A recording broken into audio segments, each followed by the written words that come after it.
আমাদের ম্যাক্সিমাম বাড়ির মালিক building code follow করতে চায় না। অবশ্যই বাড়ি নির্মাণের ক্ষেত্রে খুব ভালো মানের ম্যাটেরিয়ালস ইউজ করতে হবে, যেমন রডের বিষয়টা আছে, তারপরে সিমেন্টের বিষয়টা আছে।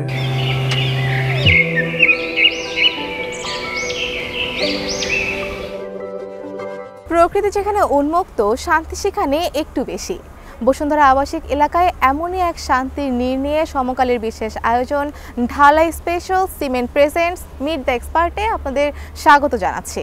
এই অনুষ্ঠানের মাধ্যমে আমরা নির্মাণ বিষয়ক নানা খুঁটিনাটি আপনাদের সামনে তুলে ধরব। সাথে আছি আমি ফৌজিয়া ফারিহা।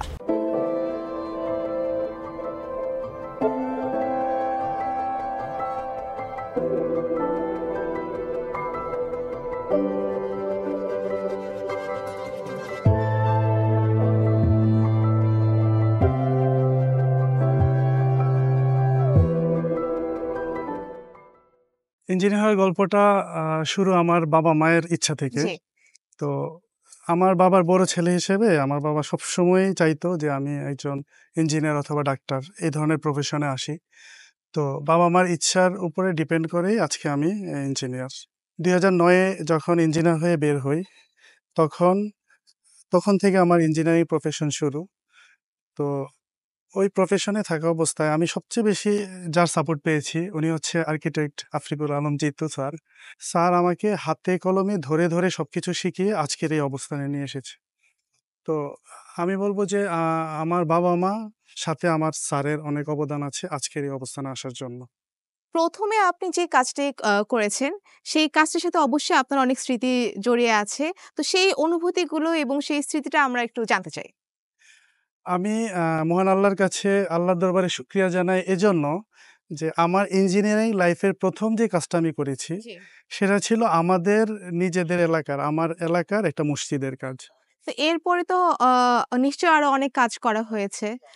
এরপরে আলহামদুলিল্লাহ 2008-9 দিকে থেকে কাজ শুরু। তো এখন 2025।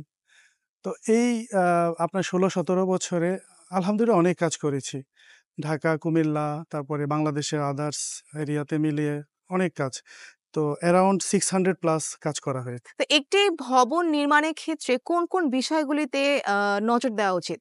একটি ভবন নির্মাণের ক্ষেত্রে অনেকগুলো বিষয় আছে। তো সর্বপ্রথম অবশ্যই ভালো কনসালটেন্ট, ইঞ্জিনিয়ার, আর্কিটেক্ট দিয়ে ডিজাইন করানো উচিত। দেন আমাদের মধ্যে আমাদের দেশে একটা বিষয় মানে খুবই বাজে একটা বিষয়, যেটা হচ্ছে আমাদের ম্যাক্সিমাম বাড়ির মালিক বিল্ডিং কোড ফলো করতে চায় না। যেমন ধরেন আমাদের একটা বাড়ি করতে গেলে টোটাল ল্যান্ডের 33% জায়গা আমাদেরকে ছেড়ে দিতে হয়। তো আমাদের ইদানিং ম্যাক্সিমাম বাড়ির মালিকরা এসে একটা কথাই বলে যে, "ইঞ্জিনিয়ার সাহেব কিভাবে আমাকে পুরা জায়গাটা নিয়ে একটা বিল্ডিং করে দেওয়া যায়?" ওনারা চায় যে ওনার 100% জায়গার মধ্যে 100% ইউজ করার জন্য। তো আমাদের সবচেয়ে প্রথম উচিত হচ্ছে আমরা যেন একটা বিল্ডিং এর সেটব্যাকটা ফলো করি। চারপাশের যে জায়গাগুলা ছাড়তে হবে, এই জায়গাগুলা যদি আমরা ছেড়ে বিল্ডিং গুলো করি, তাহলে আমাদের দেশটা অনেক সুন্দর হবে, অনেক বিল্ডিং গুলো দেখতে অনেক সুন্দর হবে। এটা একটা দিক। আরেকটা দিক হচ্ছে অবশ্যই বাড়ি নির্মাণের ক্ষেত্রে খুব ভালো মানের ম্যাটেরিয়ালস ইউজ করতে হবে। যেমন রড রডের বিষয়টা আছে, তারপরে সিমেন্টের বিষয়টা আছে। এগুলা আমরা দেখা যাচ্ছে যে একটা বাড়ি করতে যেয়ে রড, সিমেন্ট এই ম্যাটেরিয়ালস গুলোর উপরে অনেক গুরুত্ব কম দেই। তো এটাকে খুব গুরুত্ব দিয়ে করতে হবে যে আ ম্যাটেরিয়ালসটা যেন অবশ্যই ভালো হয়। সিমেন্টের কথা বলছিলেন। তো আমাদের দেশে অনেকগুলো কোম্পানির সিমেন্ট আছে। তো আ এইসব কোম্পানির থেকে কি দেখে কোন গুণগত মানটা দেখে আমরা সিমেন্ট নির্ধারণ করতে পারি? আমি সবসময় সিমেন্ট আমরা ডিজাইন করার সময় সিমেন্টের স্ট্রেংথ 3000 পিএসআই ধরে কাজ করি। জি। তো 3000 পিএসআই স্ট্রেংথ দিবে এ ধরনের সিমেন্ট আমাদের ইউজ করা উচিত।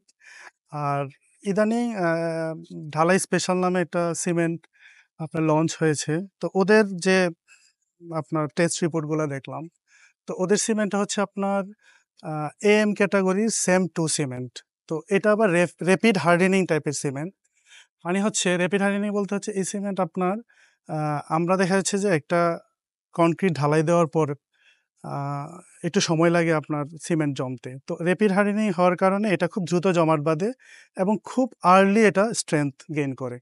তো আর্লি স্ট্রেংথ গেইন করার কারণে আমরা দেখা যাচ্ছে যে আমাদের ম্যাক্সিমাম বিল্ডিং আমরা 21 or 28 ডেজ আমরা শাটারিং রিমুভের সময়টা ২১ দিন থেকে ২৮ দিন। তো এই র্যাপিড হার্ডেনিং সিমেন্ট যদি আমরা ইউজ করি তাহলে শাটারিং আমরা ডিশাটার করতে পারবো ১৪ থেকে ১৫ দিনের মধ্যে। তো ১৪ থেকে ১৫ দিনের মধ্যে যদি আমরা ডিশাটার করতে পারি তাহলে আপনার আমাদের আ ব্রিক ওয়ালের গাঁথনি, ব্রিক ওয়ালের কাজটা আমরা দ্রুত করতে পারবো।